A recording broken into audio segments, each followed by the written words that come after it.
Although I am involved with CADAC, the Center of ADHD Awareness Canada, the views and opinions expressed in this episode are those of the participants and do not reflect those of CADAC.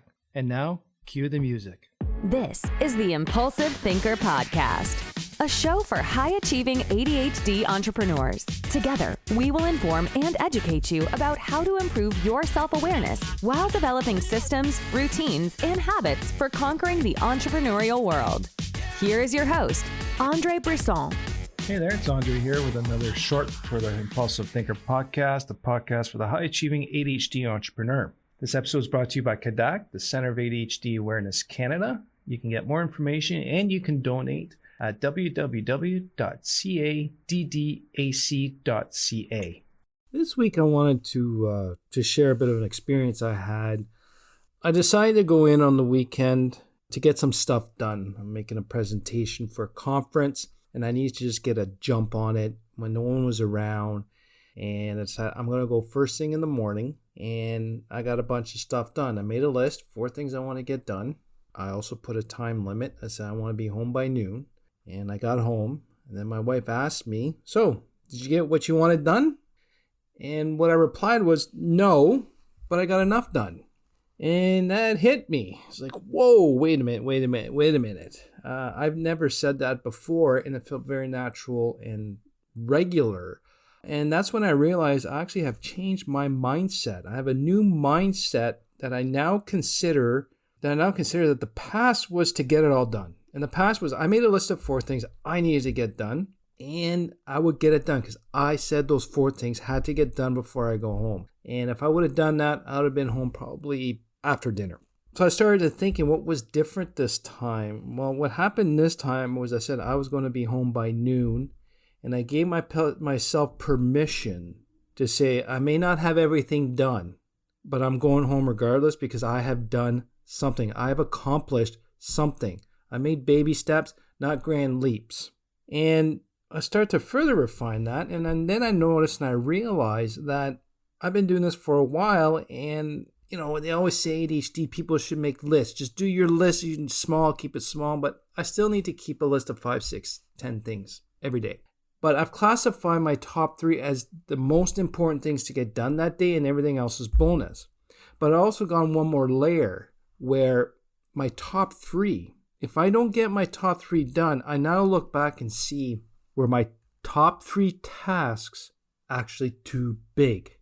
So like in the case of this weekend, I had 4 things. I only accomplished 2. Why?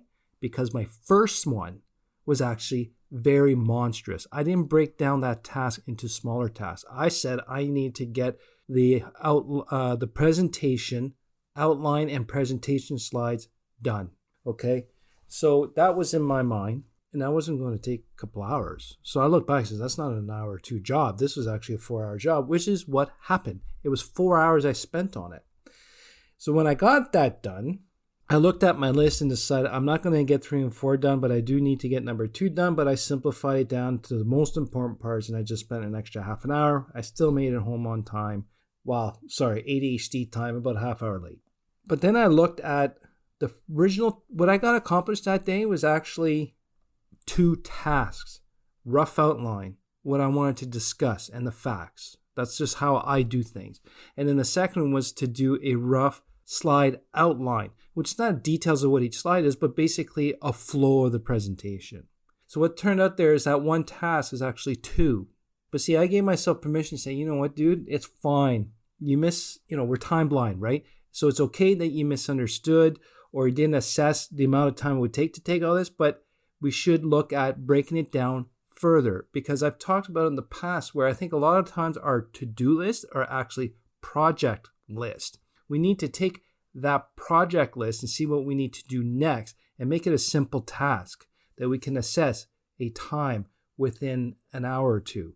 Because if I go down and sit there and wanted to get the whole presentation done, I would have been there all day. But it actually was broken down into about 6 or 7 different tasks. So this was for me to realize that this was a big mindset change for me. And the thing that surprised me was I actually gave myself permission to say it's okay not to get it done. Because it was important for me to go home for the rest of the day and spend time with my family.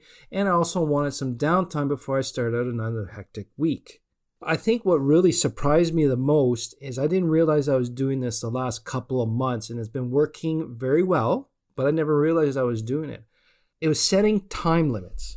I was setting time limits to do something, and if I didn't accomplish the goal or the task at the time, it was okay. At this time, I'm stopping because I need to do something else or I need to take a break. And I gave myself permission to say, hey man, you didn't get it all done, but you got something done. And most likely we overestimated or underestimated the amount of time it would take, or overestimated.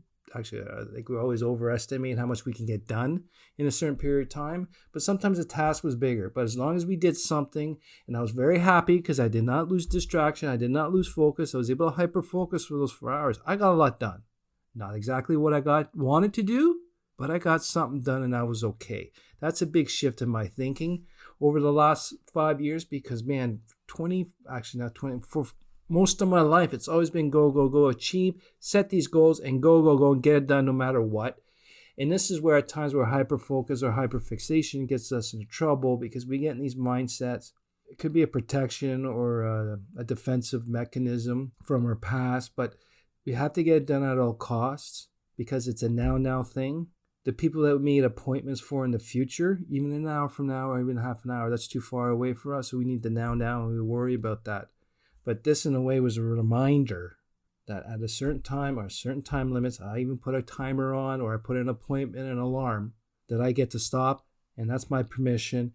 And as long as I made progress, that's good. Like that's a big one. Making progress is a big pill to swallow, and it's acceptable and it's okay. Don't need to complete as long as we made progress so we can do more or less later. Do more or less later. Actually, I kind of like that. What I did there. Do more, less later. But it was amazing to me when I just looked at it and says, you know what? No, I did not get everything done, but I got enough done. Why? Because my list was too big and I actually prioritized being home at that time.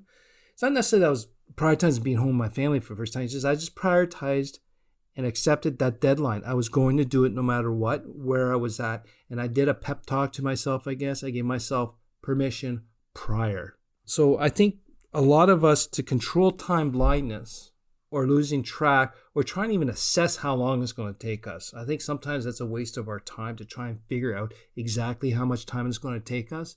Because if it's a task I don't enjoy, it's going to take a lot longer than I think. If it's a task that I really enjoy, it's going to take me less time than I think. But I think if we set these time limits or setting time settings, I guess is another way. By a certain time, I'm going to stop no matter what.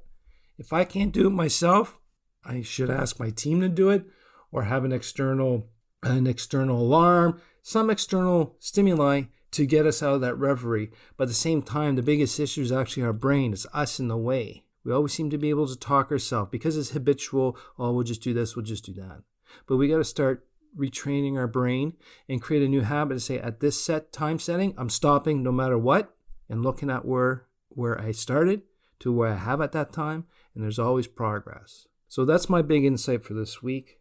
Setting time limits, sticking those time limits because there was progress made, and we can go on to the next thing that's more important, meet the meeting that you're scheduled, or to work on another project we get progress on. I want to hear from you. What do you think about this new time setting concept that I just kind of realized without realizing I was doing it? If you can send me an email at andre@andreb.ca, it'd be greatly appreciated. And again, thank you very much for listening. And I do want to hear from you if some of these things are working for you. Take care. Thank you for listening to the Impulsive Thinker podcast. If you have a question, comment, or suggestion for the show, please visit theimpulsivethinker.com. The Impulsive Thinker podcast is produced by Tactical Breakthroughs and hosted by André Brisson. Remember, ADHD is only a part of you, not all of you.